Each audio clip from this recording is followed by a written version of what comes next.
பள்ளியறை நான் தானே பாரிஜாத பூந்தேனே கல்வி போல் காதலை கத்துத்தர வந்தேனே ஜன்னல் வழி நாள்தோறும் மின்னல் ஒன்று கை காட்டும் அம்மம்மா என்னைத்தான் ஆசைகள் நீராட்டும் எனக்கும் உனக்கும் இருக்கும் பொருத்தம்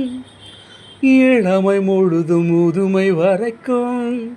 இமைதானே கண்ணை சேர்ந்தது என்னுடன் இளநெஞ்சம் உன்னை சேர்ந்தது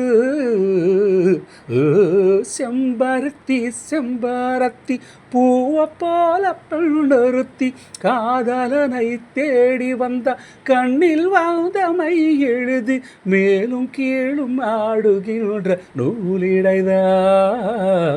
மீண்டும் மீண்டும் நான் படிக்கும் நூலகந்தான்.